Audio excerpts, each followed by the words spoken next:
कौन कौन बंदे हैं जो नैब का कानून बदलेंगे? शाहिद खकान अब्बासी नैब के मुलजिम, अयाज सादिक, साद रफीक नैब के मुलजिम, राणा सनाउल्लाह केसेस का सामना कर रहे हैं, एहसन इकबाल केसेस का सामना कर रहे हैं। ये तो मैंने आपको बताया, नून लीग की क़यादत जो है, ऑलमोस्ट सारे के सारे जो हैं वो खुद नैब, जिस इदारे में इन पे केसेस चल रहे हैं करप्शन के, उसी इदारे की तकदीर का फैसला करने जा रहे हैं। दूसरी तरफ हुकूमत की तरफ से परवेज खटक नैब में केस चल रहा है, उसके बाद असद उमर है, शफकत महमूद है, शिबली फराद है, शीरी मजारी हैं, अली मोहम्मद खान है, बाबर अवान नैब से फारग हुए हैं, इनके ऊपर भी केस सारे के बच गए हैं।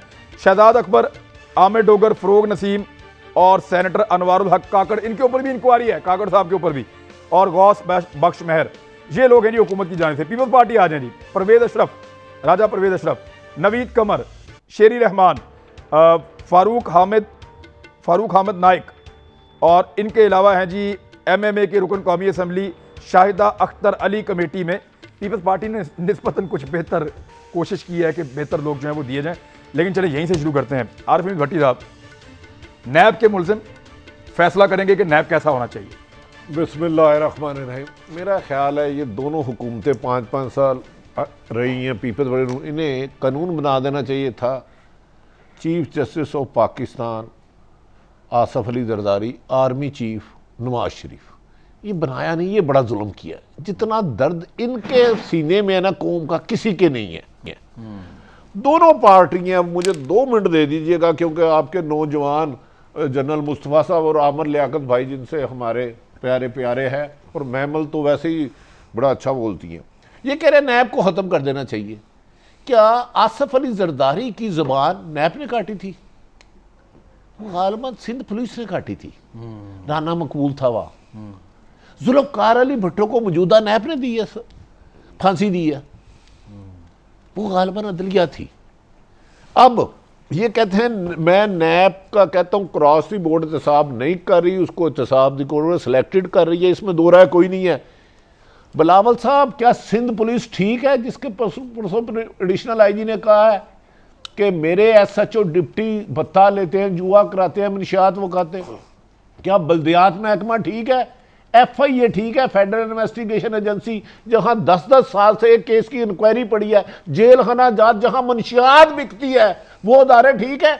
और अगर आपको सुप्रीम कोर्ट की बातें बड़ी इंप्रेस की है बिलावल साहब और शाहिद खकान अब्बासी साहब को, अब वो भूल गए कि सिसलन माफिया किसको कहा था, गॉडफादर किसको कहा था, सिंध हुकूमत के बारे में अदालतों के क्या रिमार्क्स है, फिर वो भी हुकूमतें खत्म कर दो, तो बड़े खौफनाक है, फिर तो सारा कुछ ही खत्म कर दो मेरे भाई। इस मुल्क में कुछ नहीं, सुनिया हो जाए गलियां पे मिर्जा यार फिरे, बिलावल साहब, मरियम साहब और पीपल्स पार्टी नून लीग दोनों घूमे फिरे, मुझे करे, अदारे बंद कर दे। ये आप ये कहें कि वहाँ सेलेक्टेड एहतसाब नहीं होना चाहिए, कॉम्पिटेंट और ऑनेस्ट लोग लगाएं, उनको मजीद जज दे और ईमानदारी से फैसला करे। हाँ, मालम जपा का भी केस ले, क्रॉस दी बोर्ड करे, लॉकअप में से बंदे निकाल के उनसे पूछें कि SHO कौन सा लगाना है, ये हो सकता है? नहीं, मैं बताता हूँ। देखें ना, इनके ऊपर केसेस हैं, ये कहेंगे कि कैसा होना चाहिए ना। देखिए, मैंने अर्ज किया ना, असल कानून सादी में गलती हो गई। Nawaz Sharif for ever till death chief justice होते, आसफ अली जरदारी आर्मी चीफ होते,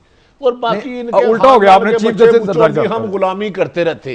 इस खिते में अंग्रेजों ने और इतनी गुलामी की, हमें गुलामी से नहीं निकलना, हमें इन दोनों खानदानों ने सैंडविच बनाना है। तीसरा आया, हाँ अशाफ चली, शफाफ चली, बगैर इंसाफ के चली, तरीके इंसाफ चले ही गई, वो समझ नहीं आती इंसाफ कहाँ रह गया और तरीक कहाँ रह गई। तो ये गुजारिश ये है कि हमारे सियासतदान सिर्फ और सिर्फ हुकूमत वाले अपोजिशन को दबाने के लिए और अपोजिशन हुकूमत को घर भेजने के लिए, इसके अलावा ना इन्हें पता है कि साफ पानी नहीं मिल रहा, तालीम नहीं मिल रही, सेहत नहीं मिल रही, इंसाफ नहीं मिल रही, बेरोजगारी बढ़ गई है, महंगाई बढ़ गई है, बिजली, गैस, पेट्रोल, पानी 95% लोगों के है ही नहीं। तो लिहाजा इन्हें बना दें यार। चेयरमैन नैब गालिबन पीपल्स पार्टी और नून ने बनाया था, उस वक्त बहुत अच्छा ज़हन था इनका। चल, मैं जनरल साहब, मैं वही सवाल आपके सामने रख देता हूं, क्या वो लोग फैसला करेंगे जो मुल्जिम है कि इदारा कैसे चलना चाहिए और इंसाफ कैसे होगा? या बंदे तो ढंग के दे देना जो जिनका कोई ताल्लुक ना हो किसी के साथ। क्या पार्टी में बंदे खत्म हो गए हैं? देखिए, ये है तो रिजाल आपको नजर आ रहा है इसमें। मसला इन सबसे बहुत बड़ा ये है कि हमने इंतहाई कामयाबी से दौलत की पैदावार के ज़राए और ताकत और कानून बनाने के जरिए सारे एक जगह इकट्ठे कर दिए हैं। और हुआ यह है कि सियासत और जुर्म इकट्ठे हो गए हुए हैं और इन्होंने आपका जो निज़ाम अदल है उसको भी इस तरीके से जरगमाल बना के रखा हुआ है। अब इसमें आप जो मर्जी कर लें, आप जहां से मर्जी बंदे लेके आ जाएं, आप कोई कवानीन बनाने कोई शख्स कहीं सजा पाएगा ही नहीं, नंबर एक। नंबर दो, आपके अपना जो निज़ाम अदल है इसको आप नीचे से लेकर ऊपर तक देखिए क्या हालत है उसकी। हम चूंकि आम लोग हैं, निचली अदालतों में हमें जाना पड़ता है, 20-20, 50, 30-30 साल जूतियां घसीटते रहते हैं लोग, उनको अदालत डेट देने को तैयार नहीं होती। लोग जेलों में मर जाते हैं जिनका बाद में फैसले आते हैं कि ये तो बेगुनाह थे, इनको छोड़ दिया जाए। तो मेरा कहने का मकसद ये है कि आपने अपना जो आइन जिसको हम इस कदर मुकद्दस दस्तावेज समझ रहे हैं, उसी के जरिए आपने इस किस्म का स्टैंगल होल्ड रखा हुआ है कि इनके अलावा कोई और शख्स आपको मिलेगा नहीं। आप इनको नहीं रखेंगे तो कौन रखेंगे इनको? इन्हीं लोगों ने जुर्म भी किया है या अलेजडली जुर्म किया है, इन्हीं लोगों ने कवानीन भी बनाए हैं या बनाने हैं। यही लोग आपके जो दौलत मेरा सर देखिए, मेरा सवाल यह है कि इस वक्त वो इदारा, जिस इदारे के बारे में आप कानून साजी कर रहे हों, वो इदारा स्टेक पे अपने आप को समझ रहा होता है, उसको ब्लैकमेल करना आसान होता है। अब जो मुल्जिमान हैं वो उस इदारे को कहें जी मेरे केस में ये करोगे तो मैं अपना वोट ये डालूंगा, ये मुमकिन है या नहीं है? यानी पूरी दुनिया, बच्चे बच्चे को पता है। पाकिस्तान में आपके अगले दिन नहीं पता चला कि और पाकिस्तान में ये तो होगा, ये नहीं कि हो सकता है, ये होगा। ये अब मुझसे लिखा नहीं, ये होगा। ये ऑलरेडी जब ये कमेटी बनी है मैसेज चले गए होंगे कि भाई हमारी कल या परसों जो कुछ भी हो रहा है हमारे साथ आप कीजिए। ये रोज का तमाशा जो हम देख रहे हैं, जिस तरह भट्टी साहब कह रहे थे, मैं अग्री करता हूं, खत्म कर दीजिए सारा कुछ। आपने छोटे छोटे लोगों को सजा देनी है, उनको फांसी देनी है। भट्टी साहब तो और भी कुछ कह रहे थे, वो कह रहे हैं कि उसको एक को आर्मी चीफ और एक को चीफ जस्टिस बना दें। तो वो तो ये भी कह रहे वो चाहते, आप आर्मी चीफ इनका बना दीजिए, चीफ जस्टिस इनका बना दीजिए, इन सबको नैब का चीफ इनका बना दीजिए, इनको बता दीजिए अपने हाथ से भाई लिख ले जो चाहते हैं, आप अपना फैसला लिख के ले आइए, हम आपको फैसलों को ना सिर्फ तस्लीम करेंगे बल्कि कहेंगे इससे सुनहरी अल्फाज में और फैसले लिखे नहीं जा सकते। और तो अभी एक्चुअली हो ये नहीं रहा कि आप मुझे बताइए, ये हो नहीं रहा क्या? मैं और आप देख नहीं रहे इस चीज को? ये सर जो देख रहे हैं वो बोल नहीं सकते, और अगर बोल दें तो फिर जी नहीं सकते। एक मिनट जरा, मैं आमिर लियाकत हुसैन साहब, आमिर भाई तो आप ये बताएं, बल्कि मैं आपको एक और इन्फॉर्मेशन भी दे देता हूँ। आज चीफ जस्टिस ऑफ पाकिस्तान ने बड़ा हौसला अफजा काम किया, 1 महीने का टाइम दिया उन्होंने सेक्रेटरी कानून को कि ये 120 जो एहतसाब अदालतें बनानी है वो, और जो प्रोसिक्यूटर नए भर्ती करने हैं वो, और जो नैब की इस्तादाद में इजाफा करना है वो। क्योंकि इनके बचने का सबसे बड़ा तरीका यह था कि इंफ्रास्ट्रक्चर तो था ही नहीं। एक एक इन्वेस्टिगेशन ऑफिसर के पास 30-30 केस हैं, एक एक प्रोसिक्यूटर के पास 25-25 केस हैं, और एक एक केस के 6-6, 7-7 वॉल्यूम है, और वहां पे एहतसाब की अदालतों में 3-3 महीने बारी नहीं आती, तो इंसाफ कैसे होता? अब इंफ्रास्ट्रक्चर भी बन रहा है और दूसरी तरफ ये भी चल रहा है, फ्यूचर क्या होगा?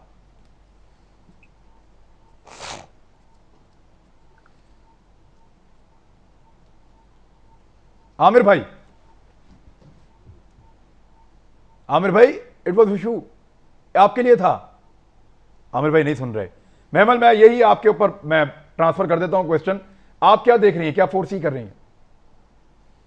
देखिए इमरान, मैं तो कोई नैब के खास हक में नहीं हूँ, ना ही नैब के कानून के, और ना ही ये कि वो जिस तरीके से एक वन साइडेड एहतसाब और सिलेक्टिव एहतसाब करते हैं। तो मुझे तो जो ये ऑपोजिशन की डिमांड है वो एक तरह से ठीक ही लगती है, क्योंकि ये हम तो काफी अच्छे से, हम जैसे लोग तो कर रहे हैं, क्योंकि ये एक सैफुर रहमान साहब का जो एक अपना कानून था मियां साहब के टाइम में, आपको पता है 90s का, ये उसकी शक्ल तब्दील करके जनरल मुशर्रफ ने जो है वो उसको एक पॉलिटिकल आर्म ट्विस्टिंग के लिए आला कार बना दिया, और ये कि वो किस पार्टी में ज्वाइन कराना है और किसने अपनी पार्टी के खिलाफ वादा माफ गवाह बनना है या क्या, तो उसको एक इस्तेमाल किया गया।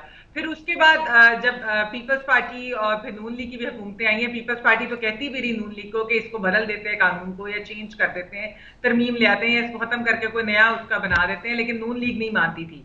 अब जब नून ऑपोजिशन में आई और केसेस का सामना करना पड़ रहा है, तो अब ख्वाजा साद रफीक भी माने थे कि हमसे गलती होगी, हमें उस वक्त सुन लेनी चाहिए थी पीपल्स पार्टी की, और मैं ये समझती हूँ कि हो सकता है कि अगर ये अभी तरमीम नहीं करेंगे। अच्छा महमूद, अगर नैब खत्म कर दें तो फिर एहतसाब कहाँ जाएगा? एहतसाब भी खत्म हो जाए? नहीं, एहतसाब खत्म होने के लिए नहीं कह रहे, एहतसाब का एक तो कानून है, दूसरा आपके पास FIA भी है, आपके पास दूसरे भी इस तरह के इदारे हैं जो नैब ये कर नैब सकते हैं। ने- एक मिनट नैब- एक मिनट एक मिनट एक मिनट एक नैब मिनट मैमल एक मिनट ब्रेक लगाइए। नैब इंडिपेंडेंट इदारा है, उसको वो कहते हैं रोज गालियां देते हैं, FIA को तो वो जूता लेके पड़ जाएंगे क्योंकि वो तो डायरेक्टली वजारत दाखिला के अंडर है।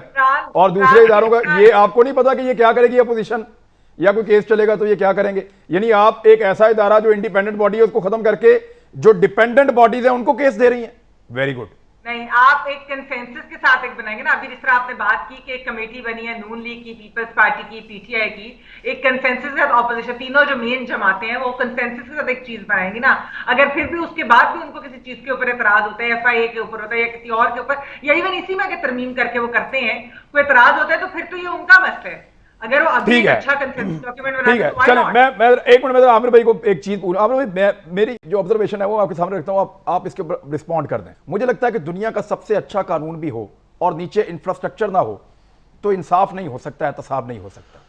दुनिया का एक लूला लंगड़ा कानून भी हो, नीचे इंफ्रास्ट्रक्चर हो, एहतसाब अदालतें हो, प्रोसिक्यूशन हो, नैब के ट्रेंड ऑफिसर हो, तो इंसाफ जरूर हो सकता है। तो इंफ्रास्ट्रक्चर की तरफ चीफ जस्टिस इनको लेकर जा रहे हैं, 1 महीने का टाइम दिया है और हुकूमत जो है वो कानून साजी की तरफ आ रही है। आप फोर्स ही क्या कर रहे हैं? जी शुक्रिया इमरान भाई, दुरुस्त फरमा रहे हैं आप। पहली बात तो ये कि जो ऑब्जर्वेशन है, जो रिमार्क्स हैं, उनमें कहीं पर भी नहीं लिखा कि ये अखलाकी तौर पे तो ज़रूर कहा है कि अखलाकी तौर पर नैब बंद हो जाना चाहिए, लेकिन उन्होंने ये नहीं कहा कि नैब ख़त्म कर दिया जाए या तो ये जो कवानीन में तरमीम है या उसका इंफ्रास्ट्रक्चर तब्दील करने की बात है, ये तो ज़ाहिर है कि वक्त की ज़रूरत है। और जिस तरह की केसेस सामने आए हैं कि मुकदमात जो है वो साबित नहीं हो, बल्कि मुकदमात जो उन्होंने किए गए उसमें बहुत देर बाद उनको पेश किया गया, बहुत देर बाद उसके चालान जमा किए गए, तो ये तमाम सूरत हाल है। इस पर अगर इंफ्रास्ट्रक्चर तब्दील करने की कोशिश कर रहे हैं तो मुझे तो नहीं लगता कि वो गलत बात है। लेकिन जिस तरह के नाम आपने बताए वो तो लताइफ का भी यानी लताइफ का भी अगर कोई शहंशाह हो तो लताइफ का ये शहंशाह था कि इसमें नाम आपने जो बयान फरमाया उसमें सारे नैब जदगान वो नैब की कवानीन के अंदर तरमीम करने जा रहे हैं और वो बैठकर इस पर फैसला करेंगे। इससे ज़्यादा कोई तकलीफ दे बात होगी? मतलब ये कि भट्टी साहब ने तो सब कुछ ही अल्फाज को दायरे में लेकर वो सारे अल्फाज भट्टी में झोंक दिए, और भट्टी साहब जब भट्टी में कोई चीज़ झोंकते हैं तो जिनको झोंकते हो नहीं पता होना चाहिए कि भट्टी साहब किनको झोंक रहे हैं। लेकिन हकीकत ये है कि अगर ये इदारे को सही करने के लिए इन्हीं लोगों से मदद ली गई तो फिर तो बिल्ली की हिफाजत के लिए आपने छींचड़ों की हिफाजत के लिए आपने बिल्ली रख ली है, तो फिर तो ये छींचड़े भी गए और बिल्ली तो अपना काम करके चली जाएगी और कानून तो कोई बनना दरकिनार है। रही बात ये देखिए, आज कुलभूषण यादव की जो बात कर रहे हैं, कुलभूषण यादव का नाम 3 साल तक नून लीग के अराकीन ने पतिवर्ता पत्नियों की तरह नहीं लिया, लेकिन जैसे ये चले गए उसके बाद से ये नाम इस तरह से आमिर भाई एक मिनट क्या कहा आपने? आमिर भाई क्या कहा आपने? क्या कहा? ये मैंने कहा कि कुलभूषण यादव का नाम 3 साल तक नून लीग की पत्नियों ने पतिवर्ता पत्नियों की तरह नहीं लिया। पतिवर्ता पत्नियां होती हैं जो अपने शौहर का नाम पति का नहीं लेती, नाम सिर्फ उसका करवा चौथ का व्रत रखती हैं, वही रखते थे वो लोग, सिर्फ चांद को देखते थे।